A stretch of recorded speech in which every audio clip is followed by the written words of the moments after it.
कहानी की शुरुआत में बताया जाता है कि चेस्टर्स मिल नाम का एक शहर पहले आम शहरों की तरह ही था। फिर वहां अचानक ऐसी भयानक घटनाएं घटने लगी जिससे पूरा का पूरा शहर नर्क से भी ज्यादा बदतर बन गया। लेकिन वहां ऐसी कौन सी खतरनाक घटनाएं होने लगी, चलिए जानते हैं। तो कहानी की शुरुआत होती है बारबी नाम के एक लड़के को दिखाते हुए जो एक डेड बॉडी को जंगल में दफना रहा था। बारबी वहां का लोकल निवासी नहीं था और बारबी के माथे पर लगी चोट को देखकर लग रहा था कि उसकी मरने वाले बंदे के साथ काफी लड़ाई हुई होगी। उस आदमी को दफनाने के बाद बारबी अपनी कार में शहर से बाहर निकलने लगता है, लेकिन तभी उसका सामना शेरिफ नाम की एक पुलिस ऑफिसर की कार से होता है। उसे देखकर वो थोड़ा डर जाता है, जिस वजह से उसका ध्यान अपनी ड्राइविंग से हट जाता है। लेकिन किसी तरह वो पुलिस से बच निकलता है। पर तभी कुछ गायें सड़क के बीचों बीच खड़ी थी। उनको बचाने के लिए बारबी अपनी कार को एकदम से मोड़ देता है, जिससे वो गायों से भरे खेत में पहुंच जाता है। इससे उसे थोड़ी चोट लग गई थी। कुछ समय बाद वहां अर्थक्वेक की वजह से जमीन जोर जोर से हिलने लगती है। तभी अचानक आसमान से एक चीज बारबी के सामने आकर नीचे गिरती है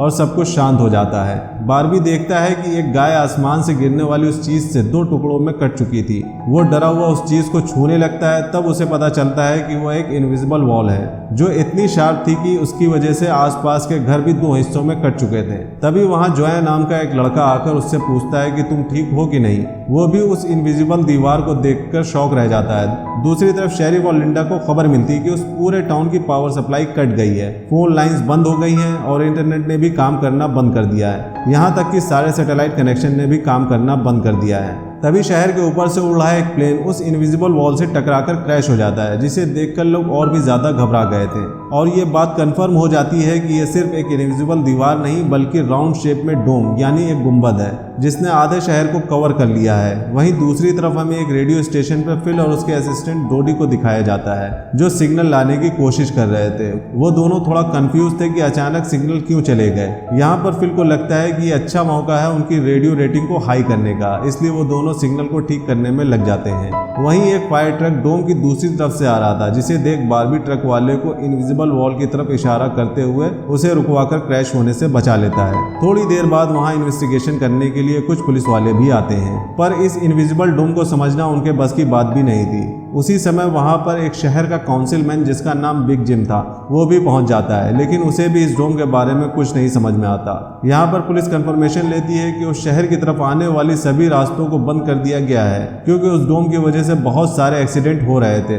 इसके थोड़ी दूर घर पर जूनियर नाम का लड़का एंजी नाम की लड़की के साथ इंटीमेट हो रहा था। एंजी पेशे से नर्स थी और जोई की बड़ी बहन भी थी। इंटीमेट होने के बाद जूनियर एंजी से कहता है कि मैं तुमसे बहुत प्यार करता हूँ, लेकिन एंजी कहती है कि वह उसके लिए ऐसा कुछ फील नहीं करती। इससे जूनियर का दिल टूट जाता है। उन दोनों में बहस होने लगती है। यहाँ पर उनकी बहस इतनी बढ़ जाती है कि एंजी उसे थप्पड़ मारकर यहाँ से चली जाती है। इसके बाद हमें 3 लोगों की फैमिली को दिखाया जाता है, जिसमें मदर कैरोलिन, एलिसा और उन दोनों की बेटी नोरी उस टाउन से जा रही थी। उन्हें इस बात की खबर नहीं थी कि डोम ने उस टाउन को कवर किया हुआ है। दूसरी तरफ हमें जूलिया नाम की एक इन्वेस्टिगेटर रिपोर्टर को दिखाया जाता है जिसका इस शहर में बहुत नाम था। एक दिन उसे एक औरत एक सीक्रेट खबर देने के लिए कॉल करती है। वो औरत उससे बताती है कि उसने इस वीक चेस्टर्स मिल में 6 प्रोपेन से भरे ट्रक को जाते हुए देखा है और इसके हिसाब से इतनी बड़ी क्वांटिटी में प्रोपेन जैसे फ्यूल का शहर में आना किसी खतरनाक प्लान का हिस्सा हो सकता है। जूलिया उस औरत को इस बारे में इन्वेस्टिगेशन करने का वादा करती है, पर वो अपने काम में इतना ज्यादा बिजी होने की वजह से उस पर ध्यान नहीं दे पाती। वहीं बिग जिम रेडियो स्टेशन पर जाकर इमरजेंसी के अनाउंसमेंट करता है। कैरोलिन जो एलिसा और नोरी के साथ शहर में रह रही थी ये अनाउंसमेंट सुन लेती है, पर उन्हें लगता है कि ये किसी तरह का एडवर्टीजमेंट है, इसलिए इस अनाउंसमेंट पर वो ध्यान नहीं देते हैं और उनकी कार डोम से टकराते टकराते बचती है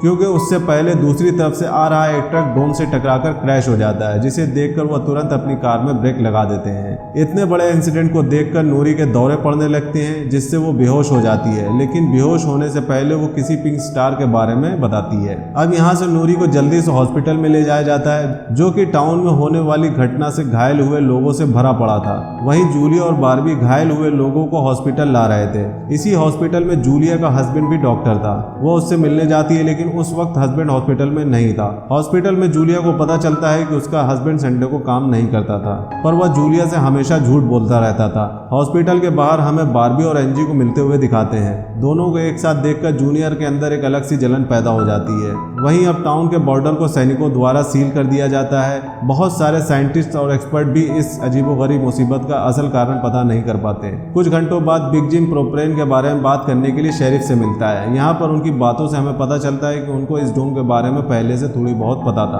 पर वह इस बारे में खुलकर बात नहीं कर रहे थे। वहीं बारबी को उस टाउन में एक दिन के लिए रुकना था, पर अब उसके पास ठहरने के लिए कोई जगह नहीं थी, इसीलिए वो अपनी कार में ही रात बिताने का फैसला करता है। तभी जूनियर उसके पास आता और उसे एंजी से दूर रहने को कहता है। धीरे धीरे उसकी बात धमकी में बदल जाती है। बारबी हैरान था कि आखिर उसकी गलती क्या है। इसी बीच वहाँ जूलिया आ जाती है, जिससे वो झगड़ना बंद कर देते हैं। यहाँ से सीन शिफ्ट होता है और हमें दिखाते हैं कि टाउन के ऐसे हालात से लापरवाह होकर एक जगह कुछ टीनेजर्स पार्टी कर रहे थे। जॉय एक लड़के के साथ वहाँ के हालात पर बात करने लगता है, लेकिन अचानक जॉय को दौरा पड़ने लगता है और वो पिंक स्टार के बारे में बोलने लगता है, जैसा कि पहले नौरी ने बोला था। वहीं जॉय की बहन एंजी घर पर अकेली होती है। तभी अचानक उसके घर में जूनियर घुसकर उसको किडनैप कर लेता है और अपने फादर के टूटे फूटे शेल्टर में ले जाता है। यहाँ पर वह उससे बताता है कि मुझे पता है कि इस शहर को कवर किए इस डोम के बारे में। यहाँ पर एंजी को उससे ये भी पता चलता है कि बिग जिम ही जूनियर का फादर है। जूनियर ये भी बताता है कि उसके फादर अपनी फैमिली की सुरक्षा को लेकर हमेशा चिंतित रहते थे, इसलिए उन्होंने फैमिली के लिए शेल्टर बनाया था। वहीं दूसरी तरफ जूलिया बारबी को अपने घर में ठहरने के लिए लाती है। तभी अचानक बारबी की नजर उसके हस्बैंड के फोटो पर पड़ती है और उसे रियलाइज होता है कि ये वही आदमी है जिससे उसने सुबह मारा था। दूसरी तरफ लिंडा और शेरिफ सभी व्हीकल्स पर नजर रख रहे थे ताकि कोई भी गलती से डोम से न टकरा जाए। तभी अचानक शेरिफ को अटैक आ जाता है और वो वहीं पर मर जाता है। अब यहाँ से हमें सुबह की घटना फ्लैशबैक में दिखाई जाती है, जहाँ बारबी टाउन में जूलिया के हस्बैंड जो डॉक्टर थे उनसे मिलने आया था। वो उनसे कुछ पेमेंट के लिए बात करता है, पर डॉक्टर उसे पेमेंट देने से इनकार कर देता है, जिस वजह से उन दोनों में झगड़ा हो जाता है और एक्सीडेंटली बारबी उसे गोली मार देता है। बारबी जानता था कि भले ही उसने उसे गलती से मारा है, पर उसकी सजा इसको जरूर मिलेगी और इससे बचने के लिए उसने डॉक्टर की बॉडी को जंगल में दफना दिया। वहीं प्रेजेंट में सुबह उठकर बारबी देखता है कि उसके गले की चेन गायब है, तो वो जूलिया से इसके बारे में पूछता है, तो जूलिया उससे कहती है कि उसकी चेन ढूंढकर उसे दे देगी। पर तभी बारबी को याद आता है कि वो चेन उस केबिन में ही गिर गया था जहां उसने उसके पति को मारा था। उधर जॉय अपने फ्रेंड बेन के साथ था, जिसने पिछली रात दौरा पड़ने के वक्त उसकी मदद की थी। बेन जॉय से पिंक स्टार के बारे में पूछता है, जो उसने रात में दौरा पड़ते वक्त कहा था, लेकिन जॉय को उसके बारे में कुछ भी याद नहीं आ रहा था। वहीं रेडियो स्टेशन में डोडी के स्पेशल डिवाइस की मदद से डोम के बाहर वाले लोगों से कांटेक्ट करने में सफल हो जाती है। वो सोल्जर्स को आपस में बात करते हुए सुन सकती थी, पर वो उनसे कुछ नहीं कहती। वहाँ सोल्जर भी कंफ्यूज थे कि आखिर ये इनविजिबल वॉल है क्या। दूसरी तरफ बिग जिम रेस्टोरेंट में बैठा ब्रेकफास्ट कर रहा था। तभी वहाँ लिंडा आकर शेरिफ के मरने की खबर सुनाती है, जिससे वो लोग तुरंत बंकर में डेड बॉडी को दफनाने वाले के पास जाते हैं, जिसका नाम लेस्टर था। उधर एंजी शेल्टर में किसी को मदद के लिए बुलाने की पूरी कोशिश कर रही थी, पर वो कामयाब नहीं होती। तभी वहाँ जूनियर आता है और वो उसे चेन के जरिए बेड से बांध देता है। वहीं बिग जिम लेस्टर को अपने साथ लेकर आता है, जो कि शेरिफ का ही दोस्त था। शेरिफ की मौत से वो बहुत दुखी और परेशान हो जाता है। जब लिंडा उनके पास नहीं होती है, तब वो और बिग जिम पिछले महीने होने वाले प्रोपेन के इंपोर्ट के बारे में बात करते हैं कि प्रोपेन के इंपोर्ट में उन तीनों का ही हाथ था और उन्होंने टाउन वालों से ये बात छुपाई थी। शेरिफ की मौत से ये कंफर्म हो गया था कि वो उनकी इन्वॉल्वमेंट के बारे में किसी को कुछ नहीं बता पाएगा, जो कि उनके लिए अच्छी खबर भी थी। उसी दिन लिंडा बाद में पुलिस स्टेशन आती है। वो देखती है कि बिग जिम शेरिफ के ऑफिस में कुछ ढूंढ रहा है। लिंडा के पूछने पर जिम उसे कहता है कि वो शेरिफ के वसीयत के पेपर ढूंढ रहा है, लेकिन असल में वो प्रोपेन के इंपोर्ट से जुड़े पेपर को ढूंढने आया था, जो उसे और लेस्टर को परेशानी में डाल सकते थे। वो तुरंत बाहर आकर लेस्टर को बताता है कि मुझे लगता है कि वो पेपर शेरिफ के घर पर होंगे, जिन्हें लाने के लिए वो लेस्टर को तुरंत शेरिफ के घर भेज देता है। इसी बीच जूलिया जल्दी से रेडियो स्टेशन पर डूडी के पास जाती है, जहां वो देखती है कि वो लोग डिवाइस के जरिए डोम के बाहर खड़े सैनिकों की बातचीत सुन सकते हैं। उनकी बात सुनने पर जूलिया को पता चलता है कि वो लोग जमीन को खोदकर डोम को बाहर निकालने की कोशिश कर रहे हैं, पर वो इस काम में कामयाब नहीं हो पा रहे हैं। इसके बाद जूलिया रेडियो के जरिए पूरे टाउन में डोम वाली खबर को फैला देती है, जिससे लोगों में डर पैदा हो जाता है और लोग घबरा जाते हैं। वहीं जॉय और बेन बॉर्डर के पास साइंटिस्टों को अपना काम करते हुए देखते हैं। साइंटिस्ट ये देखते हैं कि डोम के ऊपर पानी का क्या असर होता है, पर उन्हें यहाँ ज्यादा कुछ समझ में नहीं आ रहा था, जिससे वो किसी नतीजे पर नहीं पहुंच पा रहे थे। जॉय देखता है कि डोम एक छलनी की तरह है। वह बेन से बताता है कि इस डोम में से बिल्कुल मामूली सा पानी आर पार आ जा सकता है। दूसरी ओर बारबी अपनी चेन ढूंढने के लिए जूलिया के हस्बैंड डॉक्टर के केबिन में जाता है। वहाँ उसे उसका चेन मिल जाता है। तभी वहाँ जूनियर आकर उसे देख लेता है। जूनियर उससे पूछता है क्या तुम एनजी के साथ सोए थे। यहाँ पर बार्बी को लगता है कि शायद उसने उसे केबिन में चेन ढूंढते हुए देख लिया और इसलिए वह जूनियर को ऐसे वहाँ से जाने नहीं दे सकता। इसलिए वह जूनियर को बहुत बुरी तरह से पीटने लगता है। वहीं हम देखते हैं कि लेस्टर शेरिफ के घर पहुंचकर इंपोर्ट के पेपर को ढूंढने लगता है। कुछ देर बाद उसे वो पेपर ड्रॉर में मिल जाते हैं। तभी वो उन्हें जला देता है और जब वो वहां से जाने लगता है तो उसका पैर लगने के कारण पेपर्स की आग घर के पर्दों में लग जाती है, जिससे आग की लपटें पूरे घर में फैल जाती हैं और पूरा घर जलने लगता है, जिसे देखकर जल्द ही बहुत सारे लोग जमा हो जाते हैं और आग बुझाने की कोशिश करते हैं। पर फायर ट्रक के बिना आग बुझाना नामुमकिन था। अगर वो लोग घर को जलने देते हैं तो डोम के अंदर टेम्परेचर बहुत ज़्यादा बढ़ जाएगा, जिससे लोगों की जानें भी जा सकती हैं। इसलिए सब मिलकर आग बुझाने में लग जाते हैं। बार्बी लोगों को आग बुझाने में लीड करता है। तभी लिंडा को घर के अंदर से लेस्टर के चीखने की आवाज़ सुनाई देती है। वो अंदर जाकर उसे घसीटकर बाहर निकाल लाती है और इलाज के लिए डॉक्टर्स के पास भेज देती है। यहाँ पर लोगों को आग बुझाने में 1 घंटे के बाद भी कामयाबी नहीं मिलती, उल्टा आग और भड़क जाती है। आखिर में जिम बुलडोजर लेकर आता है और घर को गिरा देता है। तब कहीं जाकर आग शांत होती है। इसके बाद सारे थके हुए लोग इकट्ठा होते हैं। उनमें से पॉल नाम का एक पुलिस वाला फ्रस्ट्रेट होकर कहता है कि हम सभी लोग इस डोम से कभी बाहर नहीं निकल पाएंगे, क्योंकि ये डोम आग से जो धुआं निकला है उसे बाहर नहीं निकलने दे रहा है। वो कहता है कि हम सभी इस डोम के अंदर ही मरने वाले हैं। इतना कहते ही वो हवा में गोली चला देता है, जो कि डोम से टकराकर एक दूसरे पुलिस वाले को लग जाती है और वो तुरंत मर जाता है। यहाँ पर पॉल को अरेस्ट कर लिया जाता है। अंधेरा होने पर जॉय और उसके दोस्त स्केटिंग के लिए जाते हैं। तभी वहाँ पर नॉरी जॉय के पास आकर उससे कहती है कि उसे अपना फोन चार्ज करना है। जॉय उसे अपने घर ले जाता है क्योंकि उसके घर में जनरेटर था, जो कि उस गांव में गिने चुने घरों में ही था। उधर लिंडा पॉल को जेल लेकर आती है। वहाँ कुछ लोग पुलिस स्टेशन के बाहर प्रोटेस्ट कर रहे थे। असल में वो लोग पुलिस के घटिया सिस्टम के विरोध कर रहे थे।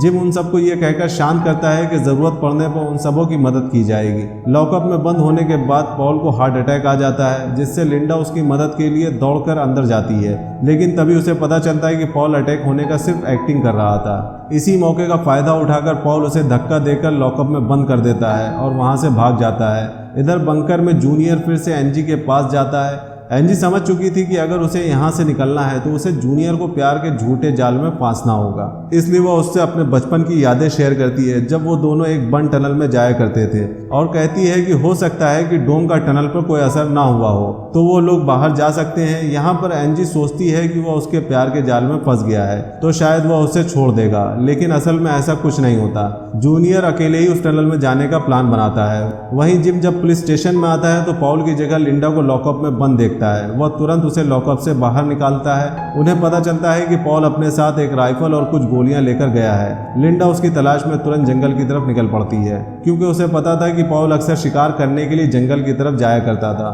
वहीं जिम पॉल को पकड़ने के लिए एक टीम तैयार करता है। उधर रेस्टोरेंट में बैठी कैरोलिन को नॉरी की फिक्र हो रही थी, क्योंकि वो पिछली रात अपनी दोनों मदर्स को बिना बताए जॉय के घर रुक गई थी।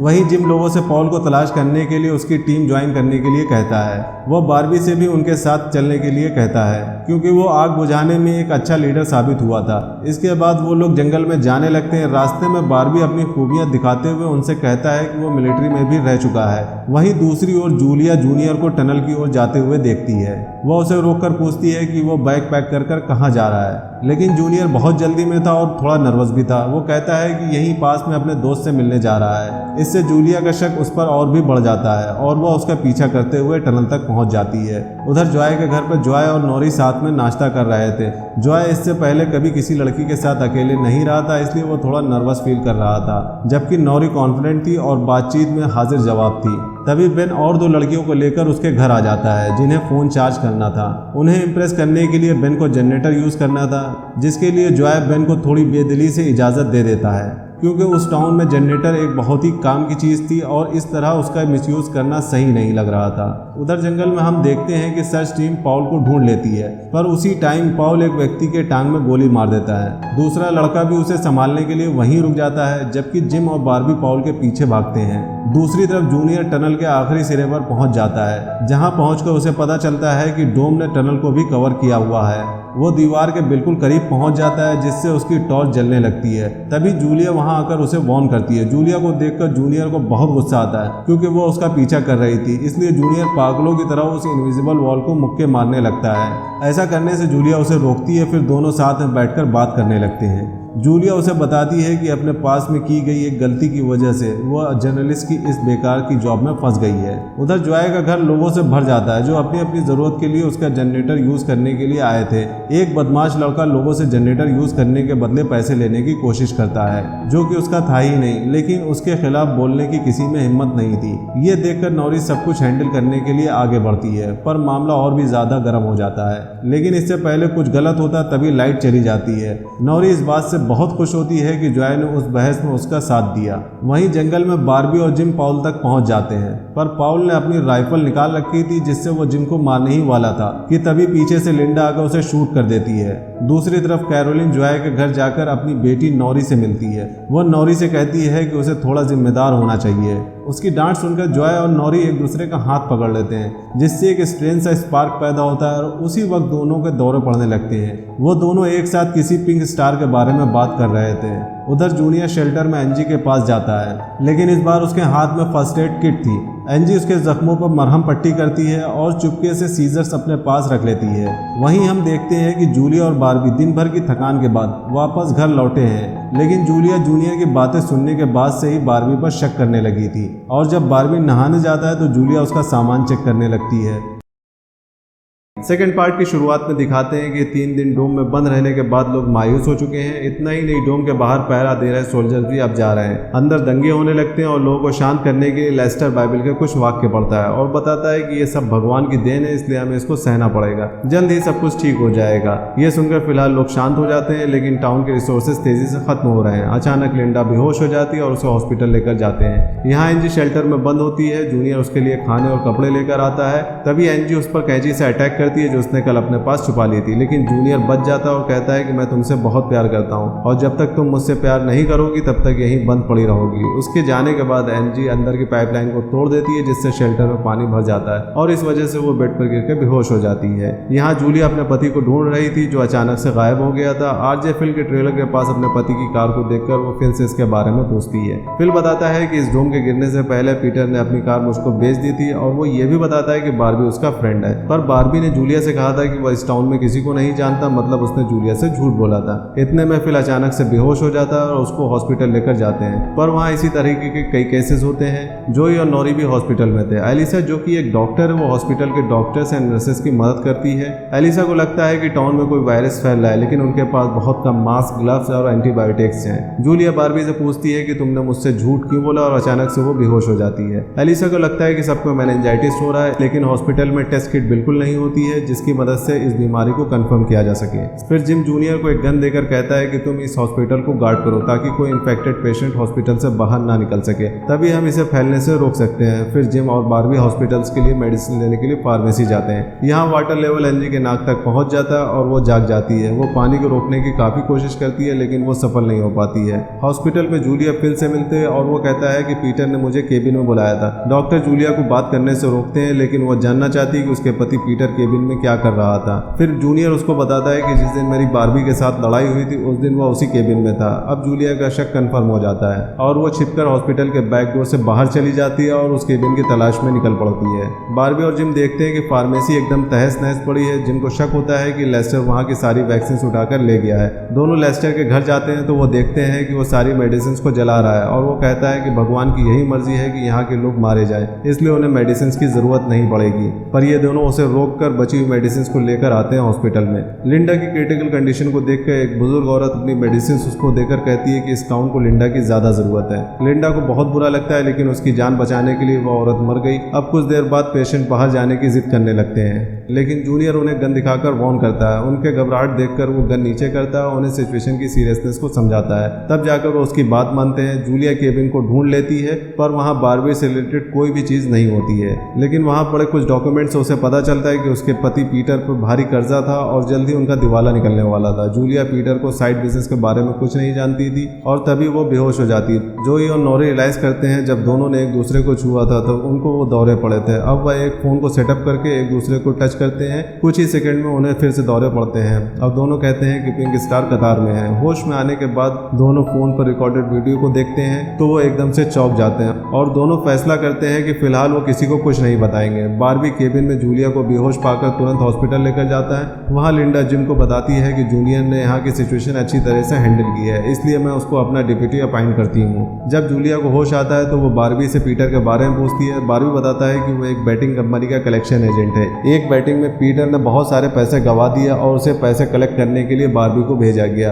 अपने पति की बैटिंग की आदत के बारे में जानकर जूलिया एकदम शॉक हो जाती है, पर बारबी उसको नहीं बताता है कि पीटर और उसकी मीटिंग हुई थी। अब जब रात को जिम घर लौटता है तो लेस्टर उसे प्रोपेन इंपोर्ट से मिले हुए पैसे देने आया हुआ होता है। तभी हमें बताया जाता है कि ये लोग प्रोपेन इंपोर्ट करके उसे टाउन के बाहर के जवान लोगों को बेच देते हैं। वो लोग प्रोपेन को ड्रग्स की तरह यूज करते हैं और दोनों ने इस इलीगल बिजनेस से बहुत सारे पैसे कमाए थे। लेकिन इस इमरजेंसी कंडीशन में लेस्टर उन्हें वो पैसे लौटाकर अपने पाप धोना चाहता है। लेस्टर के जाने के बाद जिम को नीचे शेल्टर से आवाज आती है। जब वो अंदर जाता है तो एनजी को चेन से बंधा हुआ पाता है। एनजी उसे खोल देने की भीख मांगती है, लेकिन जिम ऐसा नहीं करता क्योंकि अगर वो बाहर गई तो जिम के बेटे जूनियर पर किडनैपिंग का इल्जाम लगेगा। अगली सुबह लेस्टर जिम से मिलने आता और कहता है कि मुझे मॉप करके एक साउंड बार बार सुनाई दे रहा है। जिम कहता है कि तुम्हारे कान की मशीन में कोई प्रॉब्लम होगी, पर लेस्टर एकदम से पागलों की तरीके कहता है कि मैं इस डोम का मैसेंजर हूँ। जोई और नोरी देखते हैं कि डोम के उस तरफ कई सारी तितलियां चिपकी हुई हैं जो यहाँ की नहीं है। दरअसल इस डोम ने एटमॉस्फेयर का मैग्नेटिक फील्ड चेंज कर दिया, जिसकी वजह से यहाँ तितलियां इस डोम की ओर आकर्षित हो गई हैं। तभी कई बेसेस में लोग डोम के बाहर आकर जमा हो जाते हैं। ये लोग डोम के अंदर फंसे लोगों के रिश्तेदार या फ्रेंड्स हैं।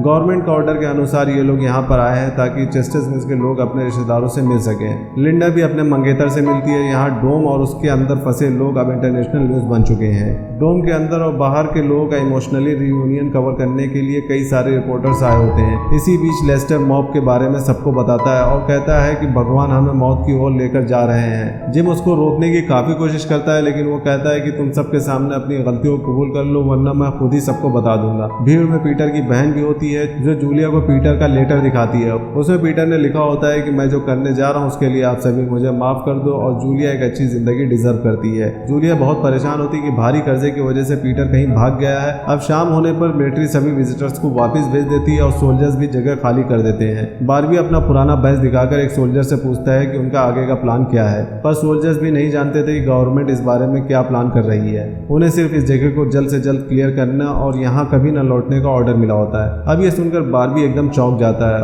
और सोचने लगता है कि गवर्नमेंट ने ऐसा ऑर्डर क्यों दिया है। तभी उसे याद आता है कि लेस्टर मॉप करके एक शब्द कह रहा था। अब वो पता लगाता है कि मॉप का मतलब होता है मदर ऑफ ऑल पॉप्स, यानी गवर्नमेंट ने इस डोम को हटाने के लिए चेस्टर्स मिल्स टाउन को ही बॉम्ब से उड़ा देने का फैसला किया है। और यह खतरनाक फैसला इसलिए लिया गया है कि डोम के एटमॉस्फेयर के मैग्नेटिक फील्ड को चेंज कर दिया है, जिसकी वजह से बाहर के सभी जीव जंतुओं पर बुरा असर पड़ रहा है। आज बाहर के विजिटर्स को डोम के बाहर इसलिए अलाउ किया गया ताकि चेस्टर्स मिल्स के लोग अपने रिश्तेदारों और दोस्तों से आखिरी बार मिल सके। अब बारबी ये सारी बातें जूलिया, लिंडा और जिम को बताते हैं और वो बाकी लोगों को अलर्ट करते हैं। सभी को एक अंडरग्राउंड टनल में इकट्ठा किया जाता है। इनके बचने की वही एक उम्मीद होती है। जिम एनजी को आजाद कर देता है क्योंकि आखिर सभी मरने वाले हैं। एनजी अपने घर भागती है, लेकिन उसका भाई वहां पर नहीं होता है। पर एक कमरे में जूनियर गन लिए उसका इंतजार कर रहा होता है। वो एनजी को बॉम्ब के बारे में बताता है और अपने किए के लिए एनजी से माफी मांगता है। अब ये जानकर वो जल्द ही मरने वाले हैं, एनजी बड़े प्यार से जूनियर का सर पर अपनी गोद में रख लेती है और बॉम्ब के इम्पैक्ट का इंतजार करने लगती है। यहाँ टनल में एलिसा और कैरोलिन की नौरी की बड़ी चिंता होने लगती है क्योंकि उसका कहीं पता नहीं चल रहा था।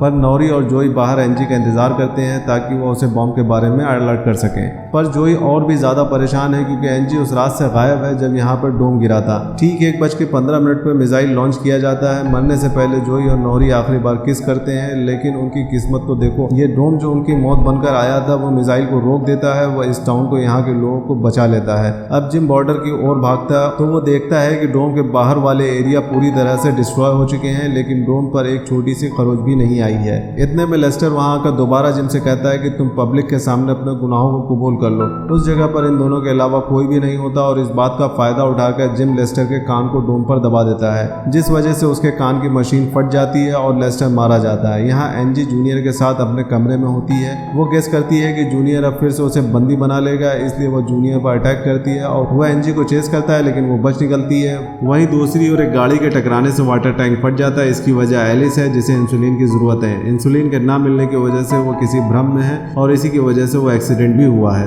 ऊपर से रेडियो टावर कोई सिग्नल भी नहीं पकड़ पा रहा था और कोई अजीब सा ट्यून बजाया जा रहा था। टाउन के सारे पुलिस वॉकी भी वही कर रहे थे।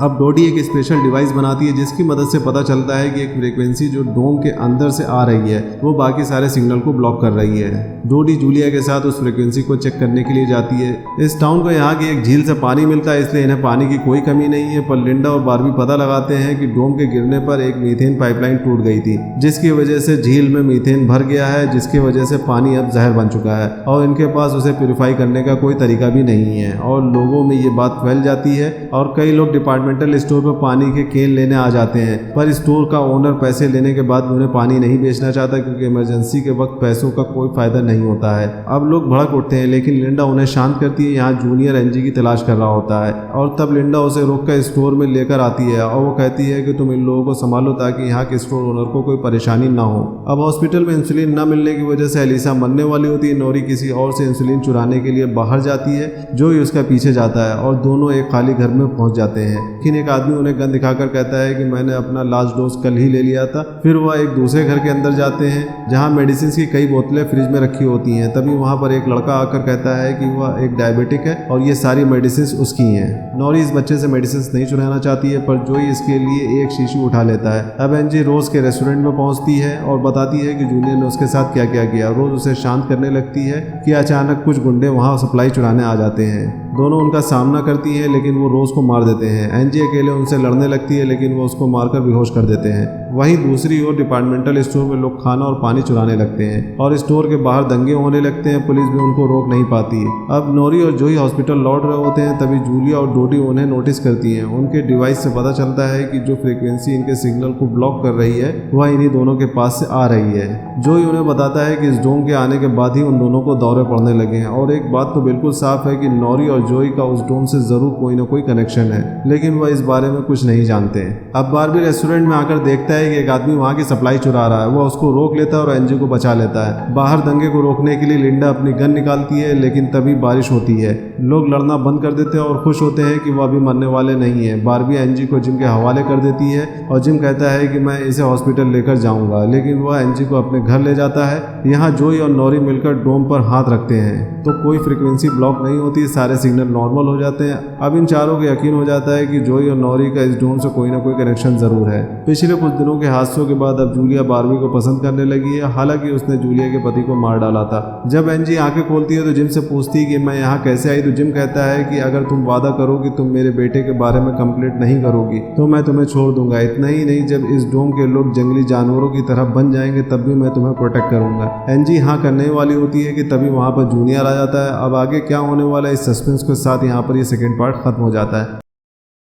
तो इस पार्ट की शुरुआत में दिखाते हैं कि डोम के अंदर इस टाउन के लोगों का आज चौथा दिन है। बार्बी जूलिया घर में रहने लगा है और सुबह उनकी पड़ोसन हेरल्ड उनसे दही मांगने आती है। कुछ देर बाद बार्बी पुलिस स्टेशन चला जाता है। जब हेरल्ड घर से बाहर आती है तो अपने पति को सड़क पर देखती है। जिस दिन डोम ने टाउन को कवर किया था उससे कुछ देर पहले ही उसका पति टाउन के बाहर गया था। उसको देखकर हेरल्ड को लगता है कि शायद अब डोम गायब हो गया है, पर जब वो अपने पति को टच करती है तो उसका पति गायब हो जाता है और हेरल्ड का हाथ सीधे उस डोम पर पड़ जाता है और तभी उसको एक जोर का शॉक लगता है और उसका लेबर पेन वहीं शुरू हो जाता है। अब जिम के घर पर जूनियर फिर से एनजी के कमरे में जाता है, लेकिन जिम ने एनजी को प्रोटेक्ट करने का वादा किया था, इसलिए वो अपने बेटे को खींचकर बाहर लाता है और कहता है कि कभी भी यहाँ पर लौटकर मत आना। जूनियर को अपने पिता पर बहुत गुस्सा आता है लेकिन फिलहाल वो कुछ नहीं कर पाता। एनजी को रोज की मौत का बहुत दुख हुआ था क्योंकि वो एनजी को अपनी बेटी की तरह प्यार करती थी। वो रोज के रेस्टोरेंट में जाकर देखती है कि रोज की लाश अभी भी किचन काउंटर पर पड़ी हुई है। तभी जिम भी वहां आ जाता है और दोनों मिलकर उसके शरीर को दफनाने लगते हैं। अब बार्बी, लिंडा और जूनियर रोज के कातिलों की तलाश में निकल पड़ते हैं। जूनियर उन गुंडों को मार डालना चाहता है क्योंकि उन लोगों ने एनजी को भी मारा था, पर लिंडा कहती है कि बेवजह वायलेंस नहीं करना चाहिए। फिर ओली नाम के एक किसान को दिखाते हैं जिसके पास एक बड़ा इरिगेशन सिस्टम है। इस सिस्टम के द्वारा वो टाउन को रनिंग वाटर सप्लाई कर सकते हैं। जिम और ओली ने मिलकर लोगों को पानी और प्रोपेन बेचने का प्लान बनाया था,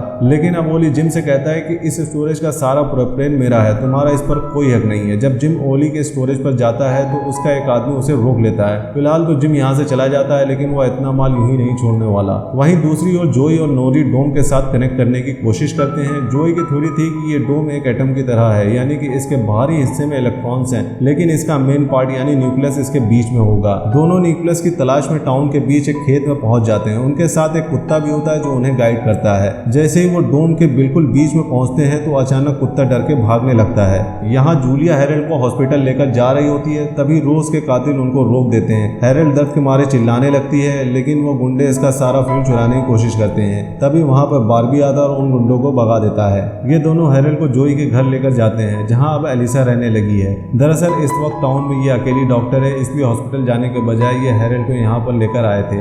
अब एलिसा और कैरोलिन हैरोल्ड की डिलीवरी में मदद करती हैं। जोई और नॉरी डोम के सेंटर में पहुंच जाते हैं तो वहाँ पर एक छोटा सा डोम होता है जिसके अंदर एक काला अंडा होता है। जब वो छोटे डोम को छूते हैं तो एलिसा उनके सामने आती है और हाथ निकालते ही वो गायब हो जाती है। नॉरी को लगता है कि उसकी माँ मुसीबत में, इसलिए वह तुरंत घर भागकर आ जाती है। यहाँ ओली जिम से मिलता है और बताता है कि मैं तुम्हें मना नहीं करना चाहता था, लेकिन इस टाउन के लोग हमेशा मुझे तुमसे कम समझते हैं, इसलिए मैं उनको दिखाना चाहता हूँ कि मैं उतना ही पावरफुल हूँ और मेरे इरिगेशन सिस्टम के बिना उन्हें पीने का पानी नसीब नहीं होगा। दूसरी ओर लिंडा और जूनियर उन दोनों गुंडों को अरेस्ट करने वाले होते हैं, लेकिन इन पर एक गुंडा फायर करता है तो लिंडा को मजबूर होकर उस गुंडे को शूट करना पड़ता है। दूसरा अपनी जान की भीख मांगता है, लेकिन जूनियर उसे जान से मार डालता है। यहाँ हैरोल्ड एक लड़की को जन्म देती है और उसका नाम एलिसा रखती है, क्योंकि एलिसा के बिना उसकी डिलीवरी नहीं हो पाती। पर कुछ देर बाद एलिसा को हार्ट अटैक आ जाता है। अब रात को प्रोपेन स्टोरेज का गार्ड ट्रक में लोड कर रहा होता है और तभी जिम उस पर एम करता है और शूट करता है। ट्रक में ब्लास्ट हो जाता है और गार्ड मारा जाता है। नॉरी घर आकर अपनी माँ की हालत देखकर बहुत परेशान हो जाती है। कैरोलिन अपनी बेटी को इतने टाइम के बाद देखकर बहुत खुश होती है,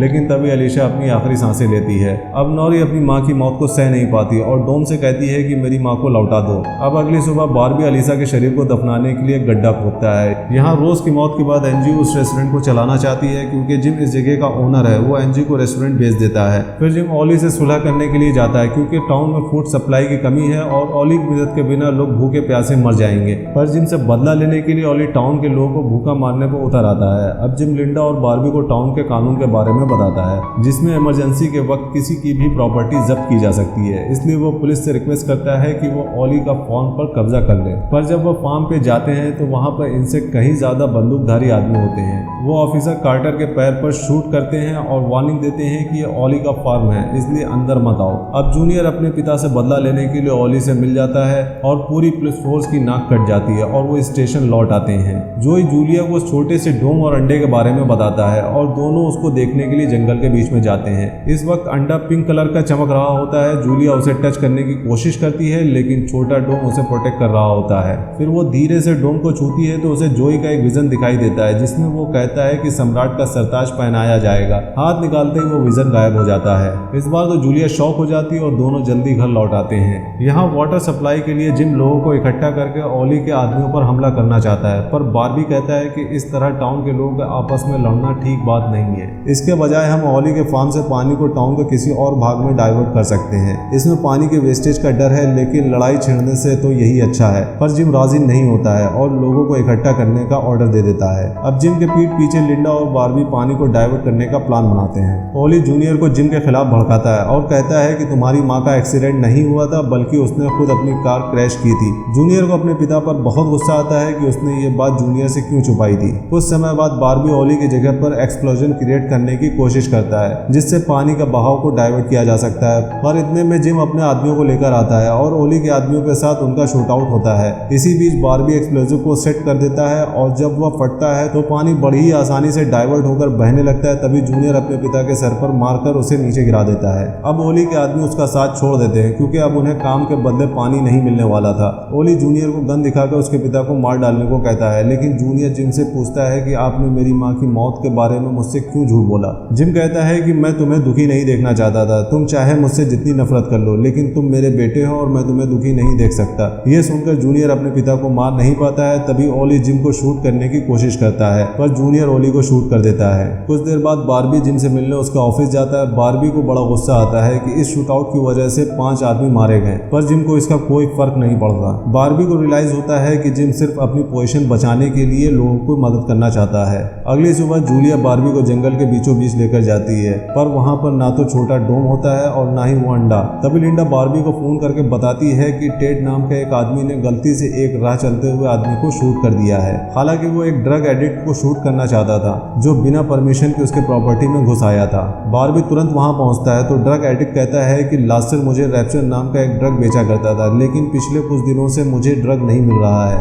ये सुनकर बार्बी और लिंडा बिल्कुल शॉक हो जाते हैं, क्योंकि लास्टर सिर्फ अंतिम संस्कार नहीं करता था बल्कि टीनेजर्स को ड्रग का आदी भी बना रहा था। वह तुरंत लास्टर के घर पर जाते हैं तो वो देखते हैं कि रैप्चर बनाने का सारा इंग्रेडिएंट भरपूर मात्रा में होता है और इस ड्रग का मेन इंग्रेडिएंट प्रोपेन है और प्रोपेन जिम की जानकारी के बिना टाउन में नहीं आ सकता, इसलिए अब इन्हें जिम पर शक होता है। अब जूनियर एनजी से मिलने रेस्टोरेंट जाता है। वो अब भी यही समझता है कि डोम की वजह से एनजी इससे दूर रहना चाहती है। तभी अचानक एनजी को दौरा पड़ता है और वो कहती है कि पिंक स्टार गिर रहे हैं। कहानी के इस पॉइंट पर एक नई कैरेक्टर अंदर आती है जिसका नाम मैक्स है। ये बहुत बड़ी बिजनेस वुमेन है और जिम को प्रोपेन सप्लाई करने वाली मेन डीलर है। जिस दिन टाउन पर डोम गिरा था उस दिन ये जिम से मिलने आई थी और तभी से यहाँ पुराने वाले घर में रह रही थी, लेकिन अब वो टाउन पर आए हुए संकट का फायदा उठाकर खूब पैसा कमाना चाहती है। जूनियर एनजी को घर ड्रॉप करने का वादा करके उसको अपनी गाड़ी में लेकर जाता है और एनजी बहुत डरी हुई होती है कि वो फिर से उसको कहीं शेल्टर में ले जाकर बंद न कर दे, लेकिन वो एकदम से सरप्राइज हो जाती है जब सच में जूनियर उसे घर पर छोड़ देता है और कहता है कि जल्द ही सब कुछ ठीक हो जाएगा।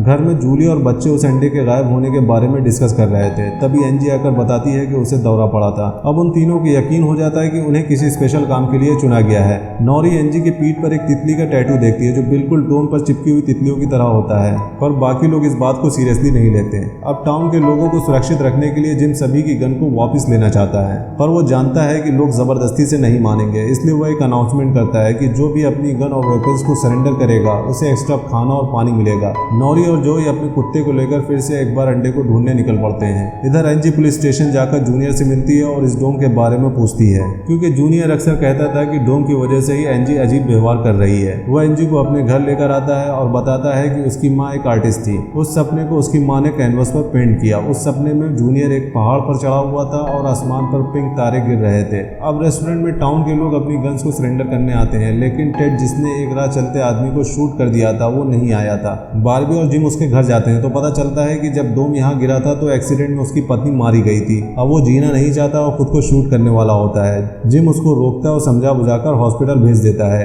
इसी बीच लिंडा पता लगाना चाहती है कि इतना सारा प्रोपेन कौन इंपोर्ट कर रहा है, तो वो प्रोपेन स्टोरेज पर जाकर सीसीटीवी फुटेज चेक करती है तो पता चलता है कि मरे हुए इंस्पेक्टर और मैक्स के बीच कोई डीलिंग हुई थी, लेकिन वो विश्वास नहीं करना चाहती थी कि इंस्पेक्टर बुरा आदमी था। यहाँ मैक्स आकर बार्बी को किस करती है, तब पता चलता है कि मैक्स बार्बी की बॉस है, लेकिन बार्बी को उसके साथ काम करना बिल्कुल भी पसंद नहीं है। दरअसल बार्बी और जिम को मैक्स की हर बात माननी पड़ती है क्योंकि वो उनके सारे बुरे काम जानती है और किसी भी वक्त उनके सीक्रेट का खुलासा कर सकती है। जब बार्बी और मैक्स अकेले होते हैं तो वो कहती है कि मैं जूलिया को बता दूंगी कि तुमने उसके पति पीटर का खून किया है। दरअसल उस दिन बार्बी ने घबराहट में मैक्स को फोन किया था। अब पीटर गायब है तो मैक्स समझ जाती है कि बार्बी नहीं उसे मारा होगा। जोई और नॉरी को जंगल के बीच में वो अंडा नहीं मिलता और वो घर लौट आते हैं, लेकिन अंडा उनके घर के पास वाले शेड में होता है। एनजी बताती है कि रात को जोई उसे यहाँ पर लेकर आया था, लेकिन जोई को उसे कुछ भी याद नहीं होता। वह धीरे से डोम को टच करते हैं तो पता चलता है कि इनके हाथ चाबी की तरह उसे खोल सकते हैं, पर लॉक को पूरा खोलने के लिए उन्हें एक और इंसान की जरूरत है जिसकी मदद से ये लॉक खुल सकता है। और दोस्तों इसी के साथ सीरीज का थर्ड पार्ट भी यहीं पर खत्म हो जाता है और वो चौथा इंसान कौन है इसको जानने के लिए फोर्थ पार्ट जरूर देखें।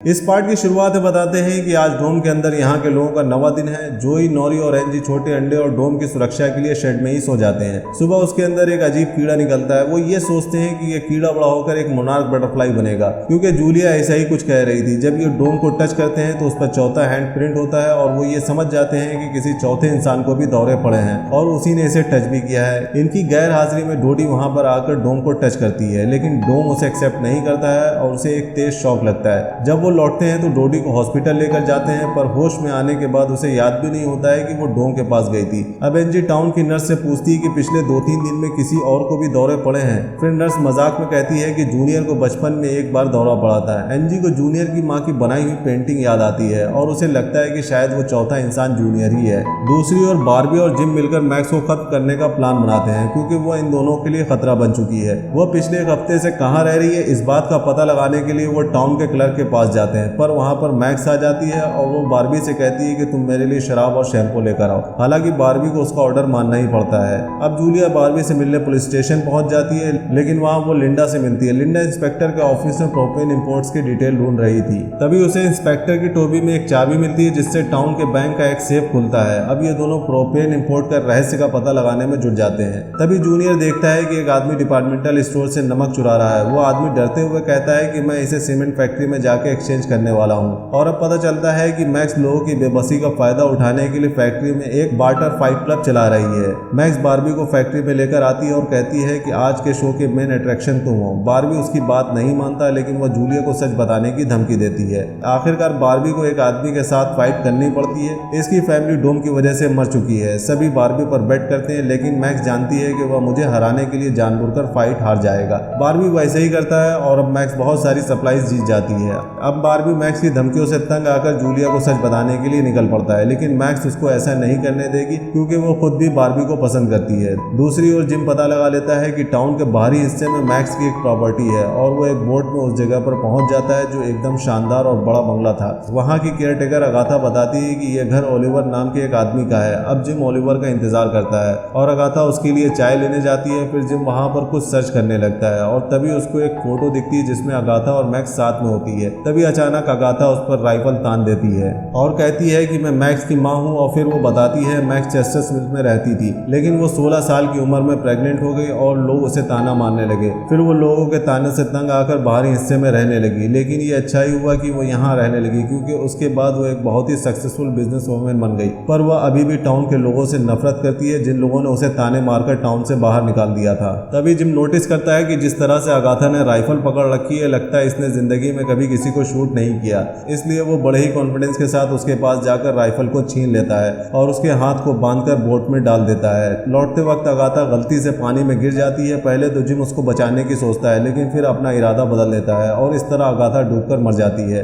अब लिंडा और जूलिया बैंक पहुंचते हैं जो पैसों से भरा हुआ है, लेकिन इस सिचुएशन में पैसे लोगों के किसी काम के नहीं। वो इंस्पेक्टर के लॉकर को खोलते हैं तो उसमें इंस्पेक्टर का एक लेटर होता है। उसमें इंस्पेक्टर ने लिखा होता है कि उसका बेटा एक ऑब्सेसिव डिसऑर्डर के कारण मर गया था, इसलिए उसने चेस्टर स्मिथ टाउन के लोगों को बाहर के ड्रग डीलर से बचाना ही अपना लक्ष्य बना लिया था। और फिर अपनी इसी लक्ष्य को पूरा करने के लिए इंस्पेक्टर जिम और लेस्टर ने मिलकर एक प्लान बनाया था कि वो इस स्टेट के सबसे बड़े ड्रग डीलर मैक्स के साथ डील करेंगे और वो मैक्स को प्रोपेन इंपोर्ट करने देंगे, जिससे वो ड्रग्स तैयार करेगी। और बदले में मैक्स ने उन्हें प्रॉमिस किया था कि वो ये ड्रग्स चेस्टर स्मिथ के लोगों को कभी नहीं देगी। इस तरह इंस्पेक्टर ने इलीगल काम किया था, लेकिन उसने टाउन की भलाई के लिए ही सब कुछ किया था। जूलिया अपने पति का डिपॉजिट खोलकर देखती है तो पता चलता है कि उसने गायब होने से पहले अपने नाम का एक इंश्योरेंस पॉलिसी ली थी, मतलब कि वो मरने की सोच रहा था ताकि जूलिया इंश्योरेंस के पैसे मिल सके और वो कर्जदारों के पैसे दे सके। ये देखकर जूलिया तुरंत बारबी से बात करने के लिए घर चली जाती है। यहाँ एंजी जोई और नॉरी को जूनियर की माँ की पेंटिंग के बारे में बता रही होती है। वो कहती है कि सपने में पिंक स्टार का आसमान से नीचे गिरना कोई इत्तेफाक नहीं है। और तभी जूनियर वहाँ पर आ जाता है और गुस्सा हो जाता है कि एंजी अजनबियों को उसके पर्सनल स्पेस में क्यों लेकर आई। फिर जोई उस पर अटैक करता है क्योंकि उसने एंजी को किडनैप किया था, लेकिन एंजी उसे रोक लेती है और कहती है कि हमें मिलकर पता लगाना होगा कि ये डोम आखिर चाह क्या रहा है। फिर वो जूनियर को शेड में लेकर आते हैं। रात को लिंडा जिम के घर पहुंचकर पूछती है कि आपका प्रोपेन बिजनेस से क्या संबंध है। जिम कहता है कि इस वक्त मैं बहुत थका हुआ हूँ, कल सुबह मैं तुम्हें सब बता दूंगा। इधर जब बारबी जूलिया के घर आता है तो जूलिया उससे बताती है कि मैं तुम्हारे और पीटर के बारे में सब कुछ जान चुकी हूँ। पीटर की हैंडगन मिसिंग है और उसके इंश्योरेंस पेपर से साफ पता चलता है कि उसने खुद को मारने के लिए तुम्हें बुलाया था ताकि इंश्योरेंस के पैसे से मैं कर्जा चुका सकूं, इसलिए मैं तुम्हें दोष नहीं देना चाहती। अब जूलिया जानती थी कि बारबी अजनबियों को बचाने के लिए अपनी जान तक खतरे में डालने के लिए तैयार है, इसलिए वो बुरा आदमी नहीं है। फिलहाल वो बारबी को कुछ दिन अपने से दूर रहने के लिए कहती है। अब ये जानकर कि जूलिया को सब कुछ पता चल गया है और वो नाराज भी नहीं है, इसलिए वो वहाँ से चला जाता है। यहाँ दिखाते हैं कि एंजी और उसके साथी देखते हैं कि कीड़े ने अपना ककून बना लिया है। तभी चारों डोम को एक साथ टच करते हैं तो अंडा पिंक कलर का चमकने लगता है। तभी कॉन्स्टलेशन के कई स्टार शेड के बहुत पास आकर चमकने लगते हैं। वो रात को वहीं रुक जाते हैं और सुबह देखते हैं कि रात का कॉन्स्टलेशन अब सीलिंग पर बना हुआ है और एक तरफ 4 डॉट्स अलग से बनाए गए हैं जो इन चारों चुने हुए इंसानों को रिप्रेजेंट करते हैं, लेकिन अब भी डोम ने इन्हें अपने बारे में कोई क्लू नहीं दिया है। फिर जोई जूलिया को लेने जाता है क्योंकि वह किसी मोनार्क की बात कर रही थी। अब अकेले में जूनियर फिर से एंजी के साथ क्लोज होने की कोशिश करता है, पर वो कहती है कि हम साथ मिलकर जरूर काम कर रहे हैं, लेकिन मैं तुम्हारी हरकतों को कभी माफ नहीं कर सकती। अब जूनियर गुस्से में वहां से चला जाता है। इतने में आसमान में बहुत तेज तूफान बनने लगता है और टाउन की कई जगहों का विनाश भी होने लगता है। पुलिस स्टेशन में जिम लिंडा को सच बता देता है कि मैं प्रोपेन की स्मगलिंग की है। इस बात पर लिंडा उसे अरेस्ट करना चाहती है, लेकिन फिलहाल वो ऐसा नहीं करती क्योंकि जिम ने टाउन की भलाई के लिए प्रोपेन बिजनेस किया था। ऊपर से इस सिचुएशन में अगर टाउन के लोग ये जान गए तो वो और ज्यादा भड़क उठेंगे। यहाँ कोई जूलिया के घर का दरवाजा खटखटाता है, वो खोलने जाती है तो दूसरी ओर से मैक्स उसे शूट करके भाग जाती है। मैक्स ने बारबी से बदला लेने का यही तरीका चुना था। फिर बारबी तुरंत नीचे आता है और जूलिया की मदद करता है। तभी जोई वहां पर आता है और जूलिया की हालत देखकर तुरंत उसे हॉस्पिटल लेकर जाता है। अब तूफान के बावजूद भी वो ठीक वक्त पर हॉस्पिटल पहुंच जाते हैं। नर्स बिजी होती है, इसलिए बारबी खुद जूलिया का ख्याल रख रहा होता है। अब आंधी तूफान की वजह से ब्लॉक रेडियो सिग्नल फिर से चालू हो जाते हैं। डोडी तुरंत फ्रीक्वेंसी को ट्रैक करके बाहर के सोल्जर्स की बातें सुनने लगती है। वो कह रहे होते हैं कि बारबी डोम के अंदर है और हमें उसकी ही तलाश है। डोडी समझ जाती है कि बारबी कोई साधारण इंसान नहीं है। अब एंजी जूनियर के घर का दरवाजा पीट कर कहती है कि प्लीज शेड में वापस आ जाओ, तुम्हारे बिना ये काम नहीं हो पाएगा। अब तूफान और भी तेज हो जाता है और बादल भी घूमने लगते हैं। एंजी को लगता है कि अगर जूनियर फिर से उनका ग्रुप ज्वाइन कर लेगा तो ये तूफान रुक जाएगा। जब दोनों शेड में लौटते हैं तो तूफान रुक जाता है और अब इनको यकीन हो जाता है कि एंजी ने ठीक ही सोचा था। हॉस्पिटल में जूलिया की हार्ट बीट रुक जाती है, लेकिन बारबी उसकी जान बचा लेता है। अब ये देखकर जोई शॉक हो जाता है और तब वो ये रियलाइज करता है कि बारबी वो स्मार्ट या मोनार्क है जिसके बारे में डोम इन्हें बताने की कोशिश कर रहा है। फिर वो अपने साथियों को ये सच बताने के लिए भागता है। यहाँ मैक्स घर लौटती है तो पानी में अपनी माँ की लाश को देखकर खूब रोती है। वो जानती है कि ये जिम ने ही किया है, इसलिए वो जिम को जान से मार देना चाहती है। यहाँ बारबी जिम से हॉस्पिटल के बाहर मिलता है। जिम बड़ी ही टेंशन में होता है कि जब मैक्स को उसकी माँ की लाश मिलेगी तो वो हमारा क्या हाल करेगी। फिर दोनों मैक्स को हमेशा के लिए खत्म करने का इरादे से फैक्ट्री जाते हैं। वहाँ बारबी एक बैकअप प्लान बनाता है और जनरेटर पर कुछ करता है। फिर दोनों अंदर चले जाते हैं। अचानक मैक्स और उसका नौकर पीछे से इन दोनों पर गन तान देता है। मैक्स अपनी माँ की मौत से बहुत ज्यादा अपसेट थी और किसी भी कीमत पर इन्हें जिंदा नहीं छोड़ने वाली थी, लेकिन वो इन्हें तुरंत ना शूट करने की गलती कर बैठती है और तभी अचानक जनरेटर बंद हो जाता है और मौका पाकर दोनों उनकी गन को हथिया लेते हैं। कुछ ही सेकंड्स में वो दोनों उन दोनों को बाहर लेकर आते हैं। बारबी जिम से कहता है कि इनके साथ जो करना है वो कर लो और ये कहकर वो वहां से जाने लगता है। तभी जिम मैक्स और उसके नौकर को शूट कर देता है। अब बारबी शॉक हो जाता है क्योंकि वो ऐसा नहीं करना चाहता था। वो गुस्से में जिम पर गन तान देता है। तभी लिंडा वहां पर आती है और उसे लगता है कि मैक्स और उसके आदमी को बारबी ने ही मारा है और अब वो जिम को शूट करने वाला है। वो बारबी को अरेस्ट करना चाहती है, लेकिन वो लिंडा को धक्का देकर भाग जाता है। फिर जिम रेडियो टावर पर पहुंचता है। डोडी उसे सोल्जर्स की बातें बताती हैं तो जिम बारबी को क्रिमिनल अनाउंस कर देता है और कहता है कि बारबी ने पीटर, अगाथा, मैक्स और उसके आदमी का खून किया है। वो झूठ पर झूठ कहता है कि बारबी जूलिया को भी मारने की कोशिश कर रहा है। फिर वो चेस्टर स्मिथ के लोगों को रिक्वेस्ट करता है कि अगर कोई बारबी को देखे तो तुरंत पुलिस को रिपोर्ट करे। यहाँ डोम द्वारा चुने ये चारों बॉर्डर पर होते हैं और बड़े डोम पर एक साथ हाथ रखते हैं। तभी चारों को डोम के उस तरफ से जिम दिखाई देता है। अचानक से उसके शरीर के अंगों से खून निकलने लगते हैं और ऐसा लगता है कि किसी ने उस पर चाकू से हमला कर दिया है। चारों नीचे अपने हाथ को देखते हैं तो सभी के हाथ में एक एक चाकू होता है और इस विजन से जूनियर सबसे ज्यादा परेशान हो जाता है और अपने पिता को देखने के लिए भागता है। उसके जाने के बाद एंजी जोई और नोरी को बताती है कि डोम यही चाहता है कि हम जिम को मार डालें और डोम के इस खतरनाक मैसेज के साथ ही ये फोर्थ पार्ट यहीं पर खत्म हो जाता है। दोस्तों, इस सीरीज का अगला पार्ट बहुत ही खतरनाक होगा और रोमांच से भरा होगा। उसको देखने के लिए बने रहिए हमारे साथ।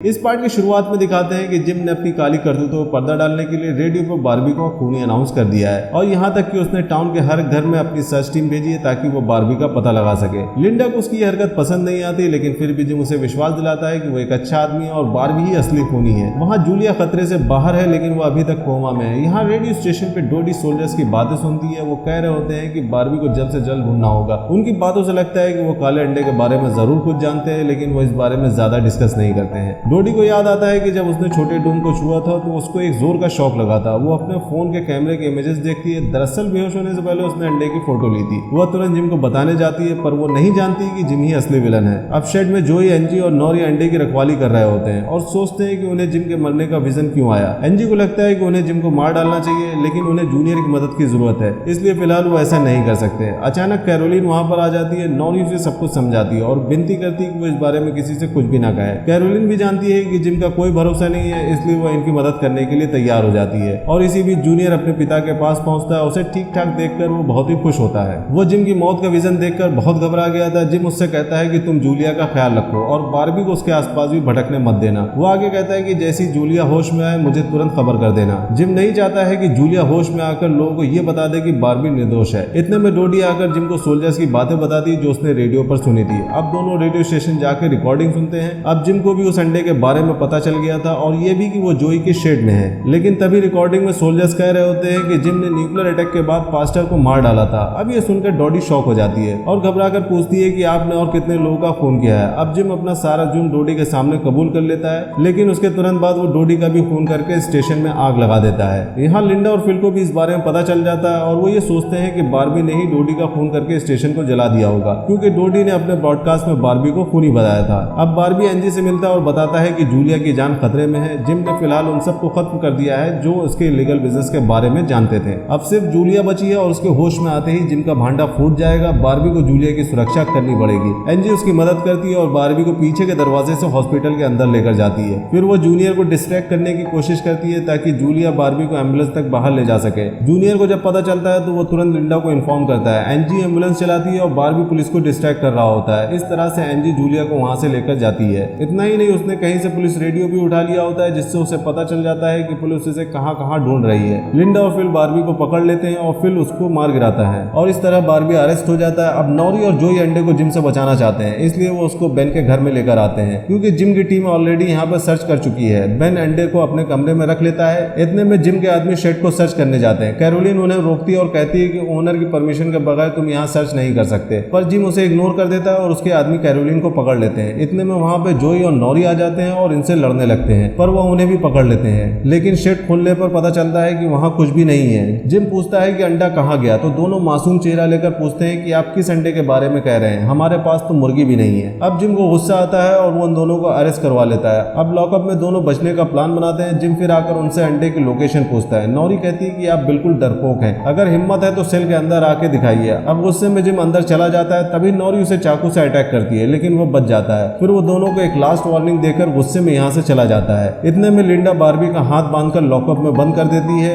अब जिम जरा घबराया हुआ था और लिंडा से पूछता है कि जूलिया को होश आया कि नहीं, लेकिन लिंडा जूलिया की हालत के बारे में नहीं जानती। यहाँ बेन के कमरे में अंडा अजीब आवाज निकालने लगता है और इससे बेन का सर दुखने लगता है। वो कई कपड़ों से उसको ढक देता है ताकि आवाज कम हो सके। अगले सीन में दिखाते हैं कि जिम बार्बी को धमकाता है कि मेरे किए हुए सारा खून तुम अपने सर पर ले लो, वरना जोई, नॉरी और जूलिया को जिंदा नहीं छोड़ूंगा। अब और कोई रास्ता न पाकर बार्बी को उसकी बात माननी पड़ती है। इस वजह से जोई और नॉरी को छोड़ दिया जाता है। जिम लिंडा से कहता है कि तुम उन दोनों को फॉलो करो, क्योंकि वो सीधे अंडे को देखने जाएंगे। फिर जूनियर अपने पिता से मिलता है और पूछता है कि आप मुझसे क्या छुपा रहे हैं और आप सबसे पहले जूलिया से बात क्यों करना चाहते हैं। जिम फिर से झूठ बोल देता है और कह देता है कि बार्बी सरेंडर हो गया है और उसने स्टेटमेंट भी दे दिया है कि उसी ने सारे खून किए हैं और मैं तो सिर्फ जूलिया को सुरक्षित रखना चाहता हूँ। एक बार फिर जूनियर को उस पर विश्वास हो जाता है। वहाँ जूलिया को होश आता है और वो बताती है कि मैक्स ने उसको शूट किया था, और जब उसे पता चलता है कि जिम बार्बी पर झूठा इल्जाम लगा रहा है तो वो लोगों को सच बता देती है। जोई, नॉरी और कैरोलिन बेन के घर पहुंचते हैं तो देखते हैं कि अंडा चमक रहा है और साथ ही हिल भी रहा है। लिंडा भी इनके पीछे वहां पर चली जाती है। अब कैरोलिन उसे समझाने की कोशिश करती है कि हम कुछ गलत नहीं कर रहे हैं, लेकिन लिंडा को उन पर विश्वास नहीं होता है। इतने में तितली बाहर आ जाती है। वो बहुत ही कमजोर है, इन्हें तितली को बाहर निकालना होगा, लेकिन वो इसका तरीका नहीं जानते। और इधर पुलिस स्टेशन के बाहर भीड़ जमा हो जाती है और सब बार्बी के मुंह से सुनना चाहते हैं कि वो कातिल है, लेकिन बार्बी सबके सामने कहता है कि मैं निर्दोष हूँ। और फिर जिम गुस्से में उसको अंदर खींचकर ले जाता है और धमकाता है कि ज्यादा होशियारी मत करो और अपना जुर्म कबूल कर लो। बेन के घर पर डोम काले रंग का हो जाता है और तितली बेहोश हो जाती है, और तभी बाहर का बड़ा डोम भी काला होने लगता है और चेस्टस मिल दिन में ही रात जैसा हो जाता है और सभी लोग घबराकर प्रार्थना करने लगते हैं। अब लिंडा को इन बच्चों पर विश्वास नहीं होता और वो खुद छोटे डोम को टच करती है, लेकिन उसको एक जोर का शॉक लगता है और वो दीवार से जाकर गिरती है। मौका पाकर वो अंडा लेकर वहां से भाग जाते हैं और जूनियर भी वहां पर आकर उनकी मदद करता है। इसी बीच जूलिया पुलिस स्टेशन जाती है, जहां इस वक्त कोई नहीं है। वो बार्बी को छुड़ा देती है और फिर उन्हें रोकने की कोशिश करता है, लेकिन बार्बी उसको मार गिराता है। तभी जोई उन्हें पुलिस रेडियो पर कांटेक्ट करता है और एक सीक्रेट जगह पर बुलाता है जिसके बारे में एंजी जानती थी। उसी वक्त जिम और लिंडा बेन के घर पर जोई का मैसेज सुनते हैं, लेकिन वो नहीं जानते हैं कि वो कौन सी सीक्रेट जगह की बात कर रहे हैं। कुछ देर बाद डोम द्वारा चुने गए चारों लोग बार्बी और जूलिया के साथ सीमेंट फैक्ट्री पहुंच जाते हैं। जूनियर बार्बी पर अटैक करता है, लेकिन बाकी लोग उसे रोक लेते हैं, क्योंकि शायद बार्बी ही वो मोनार्क है जिसके बारे में डोम उन्हें बता रहा है। अब जूलिया जूनियर को समझाती है कि बार्बी ने उसे शूट नहीं किया था। बाकी सभी भी जिम की असलियत के बारे में बताते हैं, लेकिन वो अपने पिता पर इतना विश्वास करता है कि इनकी बातें उसे झूठ लगती हैं। अब ये चारों डोम को टच करते हैं और डोम धूल में बदल जाता है। पहले तो लगता है कि तितली मर गई है, लेकिन फिर वो उठ के बार्बी के इर्द गिर्द घूमने लगती है। अब सभी जानते हैं कि बार्बी वो मोनार्क है जिसके बारे में डोम इन्हें बता रहा था, लेकिन तभी जमीन हिलने लगती है और जूलिया की अंतरात्मा कहती है कि वो ये अंडा उठा ले, और वो वैसे ही करती है। अब जमीन हिलना रुक जाती है और तितली अंडे पर आकर बैठ जाती है, मतलब जूलिया ही मोनार्क है। दूसरी ओर जिम पूरे टाउन टाउन के सामने अपनी पावर दिखाना चाहता है और लोगों को इंसाफ दिलाने के बहाने सबके सामने बार्बी को फांसी की सजा देना चाहता है। वो फिल और दूसरे लोगों को इसकी तैयारी करने के लिए कहता है। लिंडा जोई और उसके दोस्तों की तलाश में शेड में जाती है और वो सीलिंग पे बनाए गए स्टार्स के कॉन्स्टलेशन ड्राइंग को देखती है और वो तुरंत जिम को इन्फॉर्म करती है और बताती है कि यहाँ दीवार पर लिखा है कि the big stars are falling. अब ये बातें सुनकर जिम चौंक जाता है क्योंकि कई साल पहले जब उसकी पत्नी जिंदा थी तो वो ये वाक्य बार बार कहती रहती थी। अब जिम लिंडा को अपने घर पर लेकर आता है और अपनी पत्नी की एक पेंटिंग दिखाता है। उसमें काले अंडे पर पिंक स्टार गिर रहे होते हैं और ऐसा लगता है कि बाकी लोगों से ज्यादा जिम और जूनियर इस डोम से कनेक्टेड हैं। सीमेंट फैक्ट्री में जूनियर कहता है कि हमें इस अंडे को मेरे पिता के पास ले जाना चाहिए, लेकिन वो नहीं जानता है कि जिम उसे डिस्ट्रॉय कर देगा। जब सभी उसका विरोध करते हैं तो वो उन्हें गन दिखाकर डराने की कोशिश करता है। इतने में बार्बी उसे पकड़ लेता है और मौका पाकर बाकी लोग भाग जाते हैं। इस वजह से बार्बी दोबारा अरेस्ट किया जाता है। अब जूलिया और उसके साथी जंगल के बीच आकर अंडे से पूछते हैं कि उन्हें आगे क्या करना चाहिए। तभी नौरी की स्वर्गवासी माँ एलिसा आती है और कहती है कि मैं असल में एलिसा नहीं हूँ, मैं तुम्हारे और दूसरे ग्रुप के बीच कम्युनिकेशन का साधन हूँ। वो बताती है कि तुम्हारा लक्ष्य सिर्फ इस अंडे को सुरक्षित रखना है, इसका कारण तुमको बाद में पता चलेगा। अब पुलिस स्टेशन में जिम बार्बी को चिढ़ाता है कि पूरा टाउन तुम्हें फांसी पर लटकते हुए देखना चाहता है, लेकिन बार्बी कहता है कि एक दिन ये टाउन तुम्हारे साथ भी यही करेगा। इसी बीच जूलिया और उसके साथी रेस्टोरेंट में छुप जाते हैं। तभी रेडियो पर जिम उनसे कहता है कि अंडा मुझे दे दो और बार्बी की जान बचा लो। इसके बाद जूनियर फिर एक बार जिम से पूछता है कि कुछ लोग कह रहे हैं कि आपने ही सारे खून किए हैं, क्या ये सच है?